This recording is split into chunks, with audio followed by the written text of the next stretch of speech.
आप में से कितने लोग हैं जो बहुत एक्साइटेड हैं आज के सेशन को लेकर के? तो अब मैं जैसे ही आपको नाम बताऊंगा उनका, जो हमारे आज के गेस्ट हैं, तो आपका जो एक्साइटमेंट लेवल है वो और बढ़ जाएगा। ये बताने से पहले कि गेस्ट कौन है, मैं आपको थोड़ा सा बताता हूं YouTube के बारे में। YouTube में क्या है कि पूरे वर्ल्ड की अगर बात करी जाए तो करोड़ों चैनल्स हैं जो अलग अलग जॉनर्स में है, अलग अलग कैटेगरीज में है। उसमें से दो बड़ी कैटेगरीज है, मोटिवेशन और एजुकेशन। पूरे वर्ल्ड में जो वर्ल्ड का नंबर 1 मोटिवेशन चैनल है वो मेरा है, और जो वर्ल्ड का नंबर 1 एजुकेशन चैनल है किसी इंडिपेंडेंट क्रिएटर का, वो उनका है, जो कि हमारे गेस्ट हैं। उनके 17 मिलियन से ज्यादा सब्सक्राइबर्स हैं। Please give an energetic and warm welcome to the one and only Khan sir.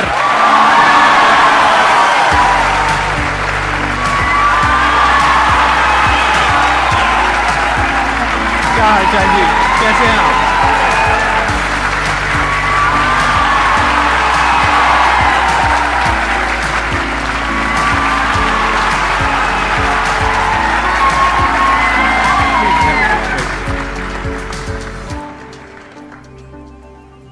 इससे पहले कि ऑडियंस आपसे कुछ पूछे या इंटरेक्ट करे, मेरे माइंड में एक क्वेश्चन है आपके लिए जी। जो बच्चे हैं वो आपके इतने दीवाने क्यों हैं, इतने पागल क्यों हैं आपके पीछे? मतलब मेरे कमेंट सेक्शन में भरा पड़ा था, खान सर कब आएंगे, खान सर कब आएंगे। मतलब ऐसा क्या जादू कर दिया आपने बच्चों के ऊपर? ये सवाल हम आपसे भी पूछते हैं, हमारे पे भी इतना कमेंट आया, इतना मेरे तो ऑफिस में लोग चले आए कि सर कब जा रहे हैं। अच्छा। क्योंकि हम लोग का तो एग्जैक्ट है वही पढ़ाना है। हाँ। तो देखिए, हम लोग का मेन है कि बच्चों को जो जरूरत रहती है कि अगर लड़का पढ़ने आया रहा ना, उसके मन में कोई डाउट ना रह जाए। हम उसको कहते हैं कि हम तुम्हें पढ़ा रहे हैं, दम है तो भूल के दिखाओ, याद करके नहीं।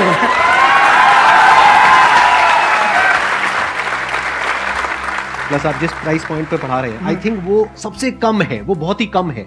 सर ये जो फीस का कल्चर है, ये हमारा इंडियन कल्चर नहीं है। हमारा इंडियन कल्चर गुरु दक्षिणा है, उस हिसाब से वो सही है।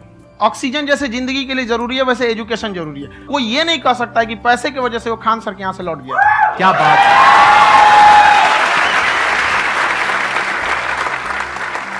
मैंने देखा कि आपका ये जो चैनल है कि ये पिछले 3 साल के अंदर अंदर ही ग्रो किया है। हमको जब चैनल शुरू हुआ तो एक दिन में हम 4-5 वीडियो बनाए।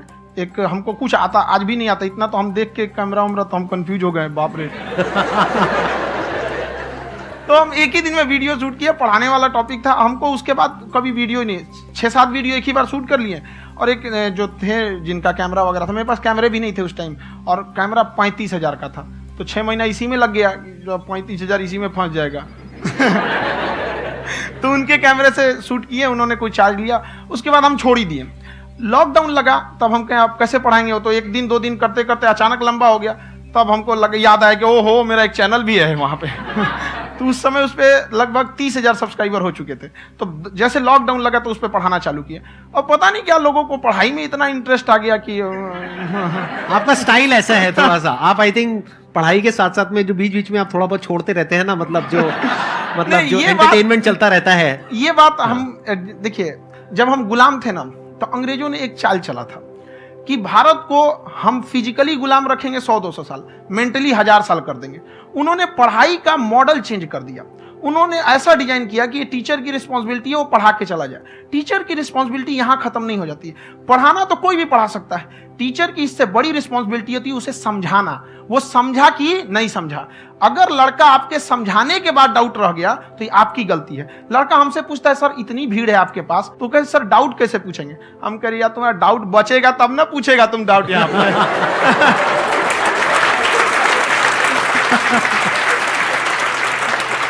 कॉन्फिडेंस नेक्स्ट लेवल है खान सर का, मानना पड़ेगा। और शायद यही वजह है इनकी जो ग्रोथ है उसका। किसी ने शायद सपने में भी नहीं सोचा होगा कि पिछले 2 साल के अंदर अंदर जो आपके चैनल की ग्रोथ हुई है, जैसे आप खुद ही बता रहे हैं कि लॉकडाउन के टाइम पे आपके 30,000 के करीब सब्सक्राइबर्स थे, आज की डेट में 17 मिलियन है। और मेरा एक क्वेश्चन और है, इससे पहले कि ऑडियंस में से आपसे कोई क्वेश्चन पूछे, कि कई बार आप ऐसे भी टॉपिक्स टच करते हैं जो थोड़े से कंट्रोवर्शियल हैं या थोड़े से सेंसिटिव हैं, जिसके ऊपर बात करने की हिम्मत आई थिंक बहुत ही कम लोगों में है। तो आपको कभी ये नहीं लगता है कि कहीं ज्यादा तो नहीं हो रहा है, इसको थोड़ा रोक देते हैं, थोड़ा कम कर देते हैं? क्योंकि कोई लाइन ही नहीं है वैसे तो बोलने को, तो आप कुछ भी बोल दो, कितना भी बोल दो। हुई है कंट्रोवर्सी बहुत बार। एक्चुअली बचपन से हमको फौज में जाना था, और फौज वालों के लिए ये सब मायने नहीं रखता। उसको करना है मतलब करना है, तुम सामने कुछ भी रहो, डजंट मैटर।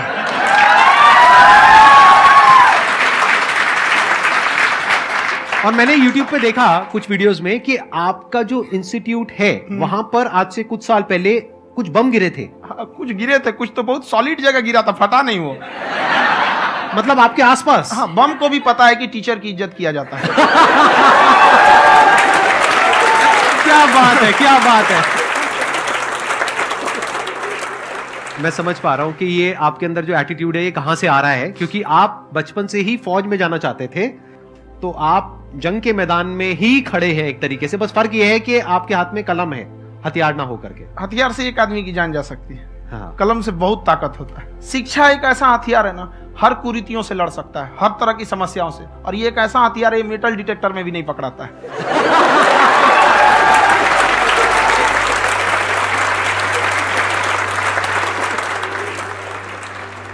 मेरा क्वेश्चन ये है कि अभी प्राइवेट ऑर्गेनाइजेशंस में पीटने का, पनिशमेंट का ये सिस्टम जो है खत्म हो गया है। हम आपके वीडियो में देखे हैं सर कि आप एक बड़ा सा रोल रखे रहते हैं, पुलिस वाला लाठी है वो, पुलिस वाला लाठी है, और स्टेज पे बुला के बच्चों को उसी से धुनाई शुरू कर देते हैं मस्त एकदम से, है ना। तो सर मतलब कि बच्चे मतलब कि डरते नहीं है आपसे, और इस तरीके से कैसे कनेक्टेड हैं आपसे, है ना। और एक और क्वेश्चन सर, यूपीएससी का जो आप अपना बैच स्टार्ट करने वाले हैं, ठीक है, उसके बारे में बताइए सर, क्योंकि मुझे मतलब कुछ इशू करना है सर, ठीक है। और संदीप सर को देख लिए, मेरा तो वैसे ही हो जाना है।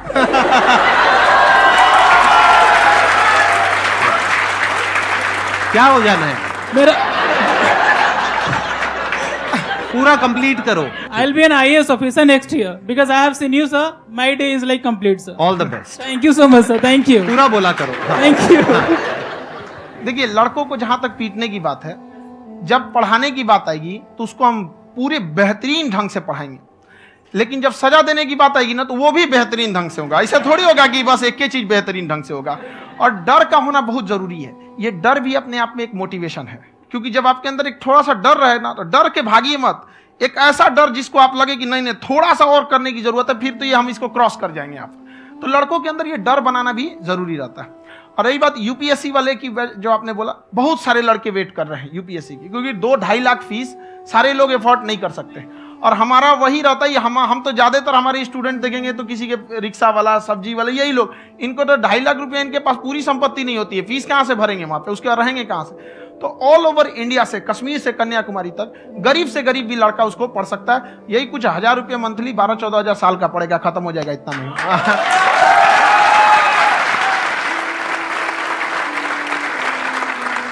ये जो डंडे वाली बात इन्होंने कही, ये सच है? मतलब आप सच में एक डंडा रखते हो? पुलिस का ही है वो। और मारते हो? हाँ, कि मतलब अगर कोई लड़की छेड़ता है या ऐसा कोई भी उल्टा पुल्टा काम पढ़ाई करता लिखाई है, कुछ भी गलती करेंगे तो पिटाएंगे वो। यहाँ पे कैमरे पे ऑन कैमरा जैसा भी रहे, कुछ भी पिटाना तो उनको फिक्स है।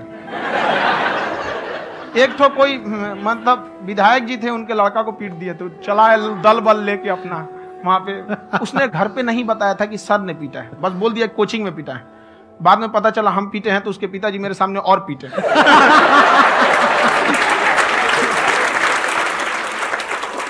सर आपका सबसे बड़ा डर क्या है, आप दोनों का? फौजी को डरे नहीं लगता है। बाकी अफसर से पूछिए। आज के सेशन से पहले कोई डर नहीं था, लेकिन अब मुझे इनकी डंडे वाली कहानियां सुन करके डर लग रहा है कि कहीं मैंने गलती से कुछ बोल दिया अरे ऐसा और नहीं। इन्होंने कहीं पीछे कुछ रखा हुआ है, और यहीं आ करके अगर इन्होंने मेरी पिटाई कर दी तो बहुत बुरा हो जाएगा। तो इसलिए हमको थोड़ा डर लग रहा है।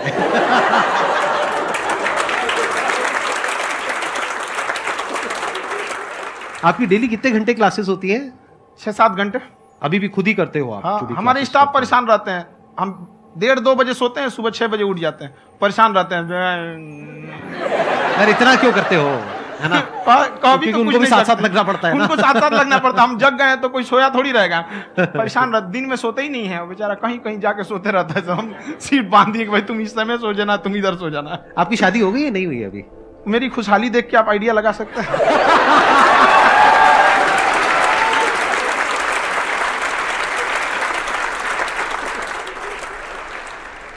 First of all I would like to say sir thank you so much to you and to your team कि आपने मुझे यहाँ आने का मौका दिया। एंड सर अब तक मैंने आपको सिर्फ फ़ोन या लैपटॉप में ही देखा है दोनों को, आज फर्स्ट टाइम लाइव देख रही हूँ तो बहुत अच्छा लग रहा है। तो मेरा क्वेश्चन ये है सर आपसे, जब हम लाइफ में कोई डिसीज़न लेते हैं कि हमें ये पर्टिकुलर चीज़ करनी है, और क्योंकि हम डिसीजन लेते हैं तो हमारी आदत है कि पहले हम 4 लोगों से पूछते हैं कि तू बता तेरी क्या राय है, तू बता तेरी क्या राय है। तो उनमें से अगर कोई हमें कह देता है कि ये बेकार डिसीजन है मत कर, तो हमारा माइंड कहीं ना कहीं डाइवर्ट होने लगता है और उसकी वजह से हम अपना डिसीजन चेंज कर देते हैं। तो मेरा क्वेश्चन ये है कि कैसे हम अपने डिसीजन पे स्टिक रहे, कैसे हम जो दूसरे के ओपिनियन है उनको अफेक्ट ना होने दें अपने ऊपर। दूसरे से सलाह लेने से पहले एक बार खुद उस पर रिसर्च कर लेना चाहिए, ताकि आप सामने वाला क्या सलाह दे रहा है आपको समझ में आना चाहिए। यहाँ पर ऐसा नहीं है कि कई बार ऐसे होते हैं कि दूसरे वाले को एक्सपीरियंस होता है, तो अगर आपको पहले से आइडिया है, उसके बारे में आप बेहतरीन ढंग से रिसर्च किए हैं कि क्या इसमें प्लस पॉइंट है, क्या निगेटिव है, उसके बाद आप किसी से सलाह लेने जाइए। ये नहीं कि मन में आया सीधा बता, गड़बड़ा जाएगा। तो वहाँ पे पहले आपको R&D करना पड़ता है, समझ में आया कि नहीं। और जिंदगी हो या गाड़ी, जीतेगा वही जो टाइम पे गियर चेंज कर रहा है। तो डिसीजन चेंज करना बहुत ज्यादा गलत नहीं है। इन्होंने बहुत अच्छी बात कही है और मैं इसी बात पे थोड़ा सा और ऐड ऑन करूंगा कि ये जो आपने कहा ना कि अपने डिसीजन पे स्टिक कैसे रहें, ये कोई अच्छी क्वालिटी नहीं है, क्योंकि टाइम टू टाइम आपको अपने डिसीजंस को चेंज करना होता है। जैसे आपने 4 लोगों से डिस्कस किया, कोई इंसान कुछ पॉजिटिव बोल रहा है, कोई नेगेटिव बोल रहा है, उससे फर्क नहीं पड़ना चाहिए। डिपेंड ये करता है कि वो जो बोल रहा है उसका बेसिस क्या है। क्या वो किसी नॉलेज या एक्सपीरियंस के बेस पे बोल रहा है या ऐसे ही कुछ भी बोल रहा है? ऐसे ही बोल रहा है तो फिर उसकी बात पे ध्यान क्यों दे रहे हो? अगर किसी नॉलेज या एक्सपीरियंस के बेस पे बोल रहा है, फिर चाहे वो पॉजिटिव बोल रहा है चाहे नेगेटिव बोल रहा है, दोनों ही मायने रखता है। उसके बाद में रिसर्च करनी है और फिर रिसर्च करने के बाद में फाइनल डिसीजन अपना खुद का होना चाहिए। अब वो डिसीजन उससे अलग भी हो सकता है जो आपने पहले लिया था, और वो सेम भी हो सकता है। सर मेरा क्वेश्चन दोनों से है आपसे, how to deal procrastination and laziness. हमारा ब्रेन है ना, ये बहुत आलसी टाइप का, इसको आराम खोजना पसंद है। अब थोड़ा सा भी अब इसको आराम की ओर लेके चलेगा ना तो फिर उधर ही रहेगा। आप सोचेंगे 10 मिनट आराम कर लेते हैं ना, तो 10 मिनट 2 घंटा बना देगा। उसको टॉर्चर कीजिए, चल 10 मिनट बाद में। उसको आप उस पर हावी मत, वो कह रहा है कि हमको आराम चाहिए, आपको हाँ आराम मिलेगा, पहले काम फिर मिलेगा आराम। तो आप उसके हिसाब से मत चल। आपका मन कर रहा है थोड़ा सा देख लेते हैं, कोई नोटिफिकेशन आया, आप कोई काम कर रहे हैं, क्यों पहले काम कर लीजिए, बाद में देखिएगा ना नोटिफिकेशन।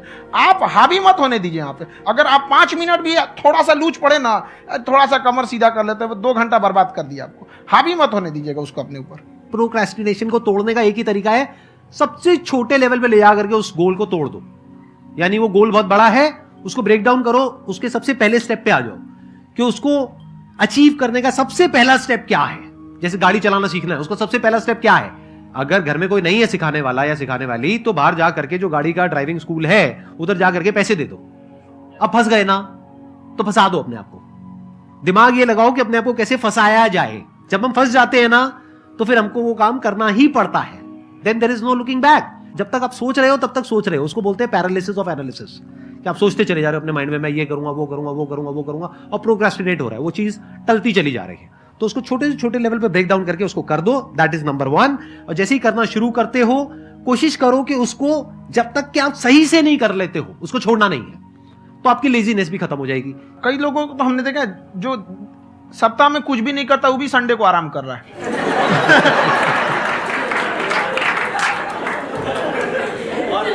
वैसे कहा भी जाता है कि अगर कोई काम आपको करवाना है ना तो ऐसे किसी इंसान को दो जो बिजी है, हाँ। ऐसे आदमी को मत दो जो खाली है। ये परफेक्ट एग्जाम। किसी को भी आप देखिएगा जिसको आप कहते हैं कि मतलब थोड़ा ठीक ठाक आप समझते हैं कि नहीं ये बहुत आगे निकल, वो एक काम को खत्म करने के बाद कभी आराम नहीं करेगा। एक काम खत्म हुआ उसको लगेगा हाँ एक खत्म हो गया, अब दूसरा करना चाहिए। और वही जिसको देखिएगा एक खत्म हो गया और आराम करना चाहिए, कभी नहीं, लाइफ में आखिरी सांस तक। सर यहाँ पे सब हिंदी में पूछते हैं, इंग्लिश में पूछते हैं, मैं भोजपुरी में पूछूं? जौन भाषा ठीक लगे तोने में पूछ दो। हाँ सर। सर ये पूछे के चाहते नहीं कि जैसे हमने के पढ़ाई करे निशान, तो कभी कभी डेली टारगेट्स जो होला वो कंप्लीट ना होला। अगर टारगेट्स कंप्लीट भी होला तो फिर ऐसा इरिटेशन या फिर वो एंजाइटी या फिर कि और करना है या फिर अभी नहीं हुआ, वो चीज हमेशा रहेला। तो वो कम कैसे करल जाए? देखिए टारगेट्स को ना हम लोग को एक अपने हिसाब से पहले फिट करना चाहिए। ऐसा नहीं कि दूसरे किसी इंसान को देख के हम टारगेट फिट कर ले। कोई लड़का 8 घंटा पढ़ रहा है, कोई पहली बार अभी पढ़ना ही चालू किया, उसको देख के 8 घंटा पढ़ेगा तो पढ़ाई छोड़ देगा। तो आप अपनी क्षमता के हिसाब से देखिए कि आप कितना पढ़ सकते हैं। अगर आपने एक घंटे को बना लिया कि हम 1 घंटा पढ़ सकते हैं, अगले 1 हफ्ते तक उसको सस्टेन रखिए। जिम में कैसे करते हैं लोग, पहले दिन उठा लीजिएगा 1 कुंटल तो हार्ट अटैक हो जाएगा। तो वो धीरे धीरे टारगेट सेट कीजिए और अपनी क्षमता को भी देखिए। हर इंसान की क्षमता अलग है। कंगारू को देख के हाथी छलांग मारेगा, पैर तोड़ के बैठ जाएगा।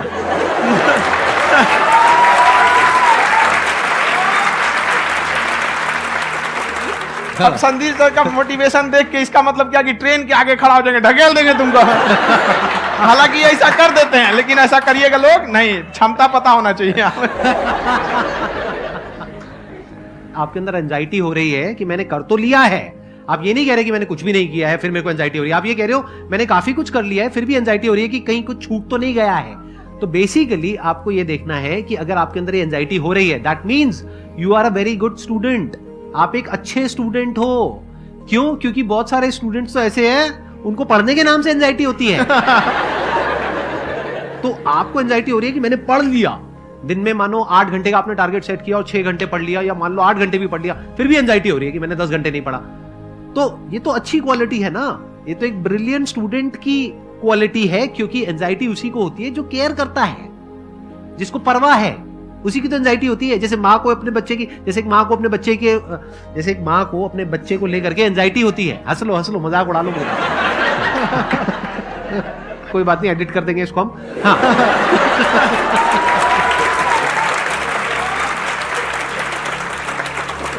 जैसे एक माँ है, उसको अपने बच्चे को लेकर के एंजाइटी होती है, थोड़ी सी भी तबीयत खराब हो जाए उसको एंजाइटी होती है, चाहे बच्चा ठीक भी है, डॉक्टर को नहीं होती है। क्यों? क्योंकि माँ को उस बच्चे से प्यार है। तो दैट मीन्स कि आप अपनी पढ़ाई को लेकर के सीरियस हो, इस वजह से आपके अंदर एंजाइटी हो रही है, विच इज नॉर्मल। जहां पर प्यार मोहब्बत होती है वहां पर थोड़ी बहुत एंजाइटी तो होती ही है ना। समझ रहे हो ना मैं क्या कहना चाह रहा हूं? आप लोग समझ रहे हो ना मैं कहां जा रहा हूं? जब वो किसी और से बात करती है तो एंजाइटी होती है ना।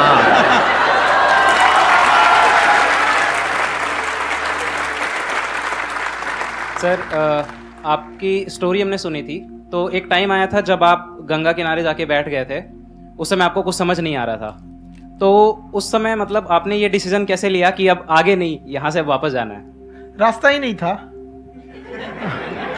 घर जाने के लिए एटलीस्ट 90 रुपए चाहिए थे, जेब में 40 रुपए थे, कैसे घर जाते हैं? और हम गंगा के किनारे चुपचाप बैठे बैठे हम कहें कि अब बहुत टेंशन हो गया, अब घर जाना चाहिए। रूम पे तो किराए के रूम पे ही आदमी सारे लोग रहते, गए वहां पे तो रूम लॉक हो गया था। तुम खटखटाए तो ऊपर से गुस्सा से बोले जो ऑनर थे, क्या टाइम हो गया है? तुम कहीं 9-10 बज रहा होगा, घड़ी देखिए तो 2 बज रहा था रात का, 2-2:30 बज गया था वहाँ। टेंशन में आप तो होता है, कई बार ऐसा समय आएगा कि लगेगा जैसे अब कुछ नहीं हो सकता है, तो इससे घबराना नहीं है। कभी कभी गुच्छे की आखिरी चाबी भी ताला खोल देती है। जो बातें आपने बताई कि घर में प्रॉब्लम्स ये तो बहुत लोगों ने फेस करी वहां पर, आप अकेले नहीं है, बहुत लोगों ने ये प्रॉब्लम्स फेस करी, बहुत तरह की प्रॉब्लम्स देखी, बहुत तरह की स्ट्रगल्स देखी, लेकिन वो सब इतने कामयाब नहीं हो पाए जितने कि आप हुए। तो आपके अंदर ऐसा कुछ ना कुछ है जो औरों के अंदर नहीं है, तो वो मैं जानना चाह रहा हूं कि वो ऐसा क्या था जहां से कि आपका दिमाग यहां तक सोच पा रहा है कि मैं पूरे इंडिया में इतने बड़े लेवल का चेंज लेकर के आ सकता हूं, एजुकेशन फील्ड में रेवोल्यूशन लेकर के आ सकता हूं। ये सोचना ही बहुत लोगों के बस का नहीं है। मेरी एक खुद की थिंकिंग, अगर हमको कोई 100 रुपए किसी काम के लिए दिया, हम सबसे यही कहते हैं, तो हम कोशिश करते हैं उसे 200 का रिटर्न दे। अगर कोई हमसे 200 रुपया फीस दे रहा है, 250 दे रहा है, तो हम उसको ये कोशिश करते हैं कि तुम्हें ऐसा लगे कि नहीं भैया हमने 10-20 हजार का पढ़ लिया यहाँ पर, वो ईमानदारी से कभी कमी नहीं। और हमेशा अगर हम प्रॉमिस X का करते हैं तो डिलीवर 4X करना चाहते हैं। ध्यान से सुनना और ध्यान से समझना इस फर्क को, अगर आप समझ पाए तो बहुत आगे जाओगे लाइफ में। एक वो होते हैं जो ये सोचते हैं कि हमें सब कुछ मिल जाए, हमें कुछ भी करना ना पड़े। दूसरी कैटेगरी होती है लोगों की जिनको जितना मिलता है उसमें भी चोरी चकारी करते हैं या कोशिश करते हैं कि उससे कम दे सामने वाले को जितना कि हमें मिल रहा है। तीसरी कैटेगरी होती है लोगों की जो इनके जैसे लोग होते हैं, वो क्या करते हैं, वो ये सोचते हैं कि अगर मैंने किसी से 1 रुपए भी लिया, देखा जाए तो 200-250 रुपए कुछ भी नहीं होता है, 200-250 रुपए अगर मैंने लिया तो कैसे उसको 400 रुपए की वैल्यू दूं। ये जो थिंकिंग है ना, यही एक फर्क होता है एक ऐसे इंसान में जो बहुत आगे निकल जाता है और उस इंसान में जो मीडियोकर रह जाता है। आप अपने आप को अपने आप के ऊपर समय दीजिए, उसको डेवलप कीजिए। जब आप अपने आप के ऊपर खर्च करते हैं तो आने वाले समय में लोग गूगल पे आपको सर्च करते हैं। क्या बात है सर, ये आपने अभी बनाया है या ये कोई पुराना आपका वो है? बनते रहता है, इसे फ्लो में बन जाता है। आपके अंदर ना सर एक कवि छुपा हुआ है कहीं ना कहीं जो बाहर आना चाहता है। कभी ना कभी आपने सोचा होगा कुछ? कभी कभी देखिए, एक चीज है, संगत का बहुत अच्छा असर पड़ता है। ये चीज को हमेशा, संगति का मतलब लोग हल्के में ले लेते हैं। संगति का मतलब होता है संग संग गति। तो अच्छे लोग के साथ रहेंगे तो संग संग अच्छी गति होती जाएगी, खराब में रहेंगे तो ये भी होता है। बट अपने आप को थोड़ा सोचना चाहिए कि हम केवल जी के मर जाएं इसके लिए नहीं आए हैं। लोग कहते हैं कि सर नाम क्यों नहीं बताते अपना। हमारी एक ही सोच है कि जाने के बाद इस दुनिया से हमको मतलब एक चीज देना चाहते हैं स्टूडेंट्स को, कि वो याद करें कि इस पैसे की भाग दौड़ की दुनिया में हर कोई दोनों हाथ से लूटने में लगा है, खाली हाथ जाने के लिए ये सबको लगा है। तो हर कोई को ये सोचना चाहिए कि था कोई इंसान जो इतने कम फीस में इतनी शिक्षा जो महंगी थी, जो कमाने का रास्ता था, उसको भी एकदम कंपटीशन इतना कर दिया कि अब लोगों को अपनी फीस बढ़ाने में डर लगता है कि अरे यार, लड़का कमेंट करता है कि खान सर इतना ले रहे हैं, आप बहुत बड़ा टीचर हो गए।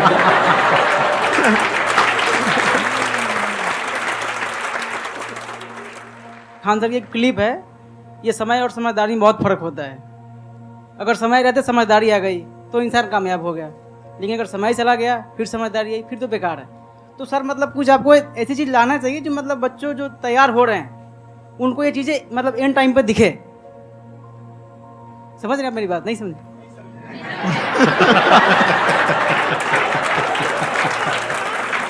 यही होता है सर, सर का मोटिवेशन ज्यादा हो जाता है।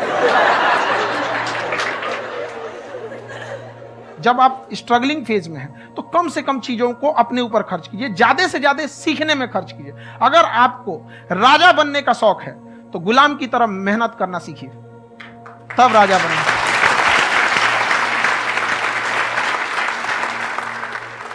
ये दुख, ये दर्द, ये सब तेरे अंदर है।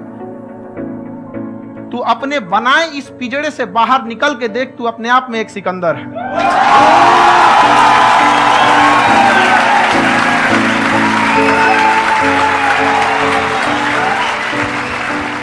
Thank you so much sir for coming.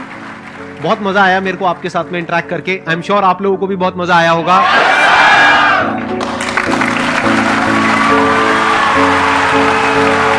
Thank you so much. Thank you.